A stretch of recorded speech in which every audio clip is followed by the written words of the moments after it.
Magandang gabi po sa inyong lahat. Ako nga po pala si Lordan Art P. Ilaw from Dolores Makasait National High School, Section Ipil-Ipil Grade 10. So ang pag-uusapan po natin ngayon ay ang tatlong kontemporaryong issue na nagaganap sa Pilipinas, hindi lamang sa Pilipinas kundi sa ibang bansa.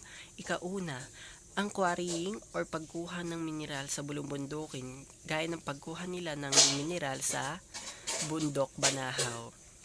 Number 2, ang pagsakop or pag-aangkin or pagkukuha ng China sa West Philippine Sea na pinagmamay-ari ng Pilipinas. Ikatlo, kung dapat ba natin gawaan or lagyan ng CR ang mga LGBTQIA++ members. So mag-uumpisa po tayo sa ikaunang kontemporaryong issue. So negatibo po ang aking masasabi sa pagkuha ng minerals or quarrying sa bundok Banahaw. Bakit po?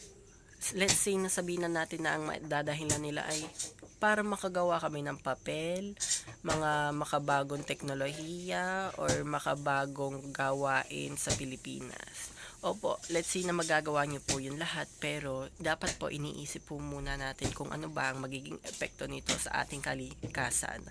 Ang mga minerals po sa bundok Banahaw ay may importance din po sila kung bakit po sila nandiyan. Kaya it's better to think first before you do something that isn't applicable to our country. Kasi ang mga minerals po sa bundok ay may kanya-kanya ding pong gawain, kagaya po ng mga puno, tubig, lupa. Yan pong mga yan at mga bato. Let's say kumukuha po kayo ng mga bato at lupa sa bulubundukin.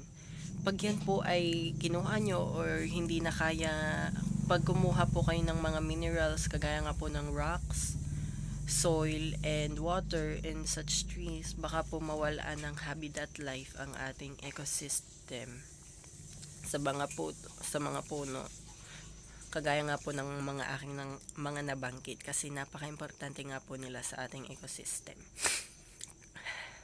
Kaya nga po sila nandoon dahil meron nga din po silang reason. Ayun po.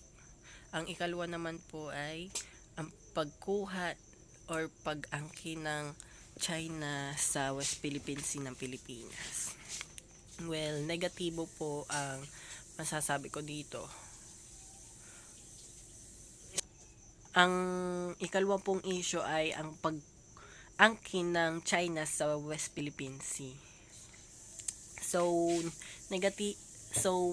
positibo po ang aking masasabi dito na kailangan po talaga nating lumaban para sa ating bansang Pilipinas, para sa ating karagatan, kasi po atin po talaga yun.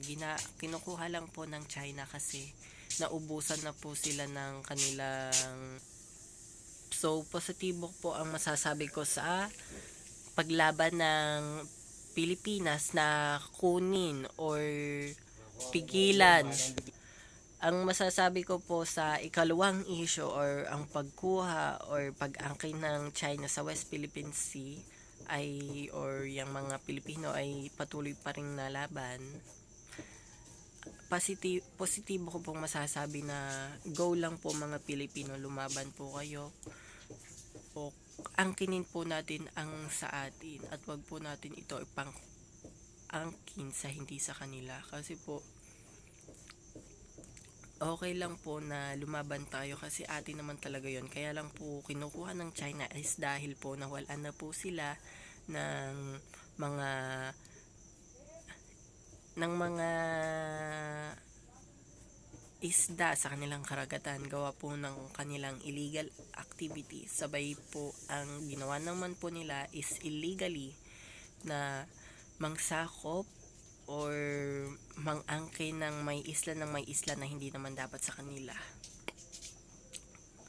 And sila pa po tong balak maggera. Dapat po hindi po tayo susuko, kasi po may karapatan po tayo. Sabihin po nila, ay wag na tayo lumaban sa mga China, wala naman tayong magagawa doon eh. So, gaya nga po ng nakasulat, hindi mananalo ang kasamaan sa kabutihan. Yun lang po. So, yung pangatlong issue naman po ay kung lalagyan ba natin ng mga or gagawa natin ng mga CR ang LGBTQIA+ member or hindi. Sa akin po, negative. Bakit po? Hindi na po natin sila kailangan lagyan ng sarili nilang CR. Kailangan na po natin silang tanggapin sa mga CR ng mga straight.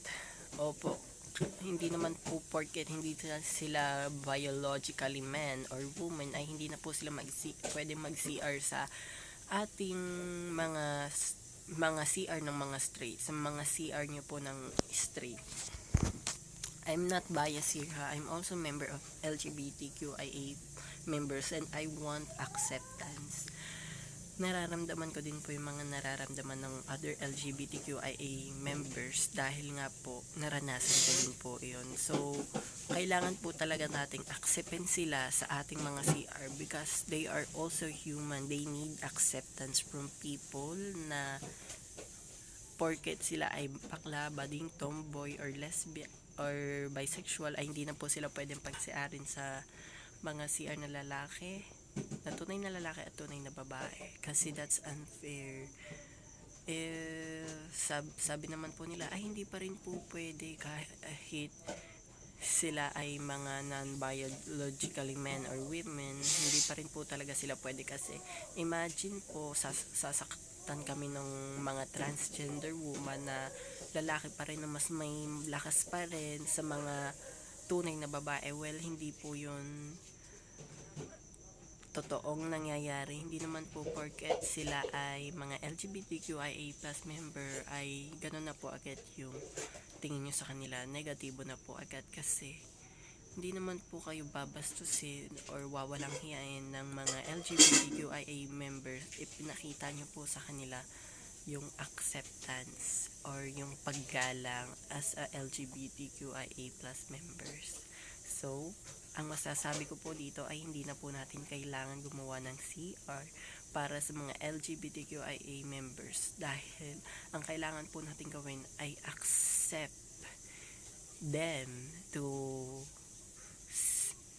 we need to accept the LGBTQIA members na pagsiarin sila sa mga straight male and straight female CR kasi po like what I've said earlier, they need acceptance, they need love, they need peace, they need to be respected as an LGBTQIA members. Don't be prejudiced because of someone's gender identity.